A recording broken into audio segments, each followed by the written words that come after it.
हाय, hello, नमस्कार. पुन्हा एकदा सगळ्यांचं आपल्या यूट्यूब चॅनलमध्ये स्वागत आहे. तर बघा, मस्तपैकी आपण पॅनवरती एक प्रकार छान असा खायचा बनवत आहोत. तर इथे बघू शकता. तर ही आहेत कापं, सुरणाची कापं आहेत आणि सेम मच्छीसारखी लागतात एकदम चवीला वगैरे. आता हे मॅग्नेट करून हे आधीच ठेवलं होतं आणि नंतर मला बनवायला बोलवलं, तेव्हा म्हटलं चला बनवूया. पण मी ती सांगते की मॅग्नेटमध्ये काय-काय केलेलं आहे ते. आता सुरणाचा कांदा म्हटलं की बाजारामध्ये काही नवीन असतात, काही जुने असतात. तर खाच ते असतेच. पण खास असल्यामुळे आपण त्याला एक कोकमचा आगळ वगैरे लावतो किंवा कोकम जरी चोळून वरती लावलं तरी पण चालेल. तर ते आपण त्याच्यामध्ये टाकलेलं आहे कापं हे करून. तर पहिली कापं छानपैकी ना आपण कापून घेऊन आधी उकडावी लागतात. कारण की ती एकदम कडक असल्यामुळे ना त्याच्यामुळे आपल्याला ती उकडावी लागतात. एकदम पण उकडायची नाही, नाहीतर मग ते एकदम शिजल्यासारखं होणार. तर मध्यम ह्याच्यात शिजवायचं आणि त्याच्यानंतर मग त्याच्यामध्ये हळद, आपलं मसाला तुम्हाला जेवढा पाहिजे तेवढा, त्याच्यानंतर आलं लसणाची पेस्ट टाकायची आणि मस्तपैकी आणि थोडक्यात आपल्याला खाज लागू नये याच्यासाठी आपण कोकम टाकणार आहोत. तर आगळ टाकायचं. आगळ असेल तुम्ही आगळ टाकू शकता. तर अशा पद्धतीने मी करू शकते आणि जसं आपण मच्छीला कसं फ्राय करतो रव्यामध्ये वगैरे मसाला आणि थोडं तांदळाचं पीठ त्याच्यामध्ये तुम्ही फ्राय करू शकता. इथं बघा मी मस्तपैकी पॅनवरती एक-एक टाकत आहे आणि खूप चवीला छान लागतं. गरमागरम तर एक नंबर लागतं आणि कुरकुरीत.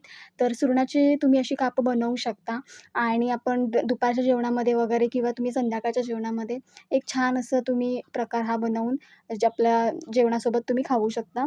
तर ही बघा कापं आणि जशी मी तुम्हाला रेसिपी सांगितली त्या रेसिपीने पण तुम्ही अशा प्रकारे करू शकता. तुम्हाला त्याच्यामध्ये कोणते अजून मसाले टाकायचे, ॲड करायचे ते पण तुम्ही टाकू शकता. आलं लसणाची जर पेस्ट टाकलीत ना, तर खूप छान असं स्मेल येतो आणि चव पण खूप छान लागते आणि आधी मॅग्नेट करून जरा वेळ ठेवायचं. त्याच्यानंतर तुम्ही करायला घेऊ शकता.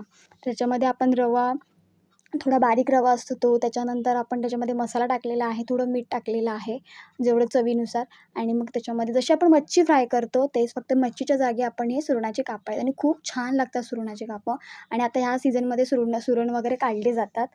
जमिनीतून खोदलेले काढले जातात. तर अशा पद्धतीने हे सुरण आपण घरी आणलेलं होतं आणि मस्तपैकी हे बघा कलर बघा एकदम ब्राऊन मस्तपैकी.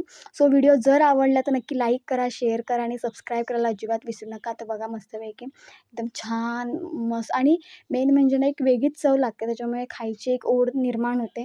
तर आम्ही म्हणजे आता हे 2-3 दिवस तर आम्ही हे छानपैकी सुरणाची कापच खात आहोत. खूप छान लागतात. करून बघा ही रेसिपी आणि जर आवडला व्हिडिओ तर नक्की लाईक करा, शेअर करा आणि सबस्क्राईब करायला अजिबात विसरू नका. आणि इकडे बघा, इकडे आपला पोळा पण चाललेला आहे बेसनचा. खूप छान लागतो हा पोळा.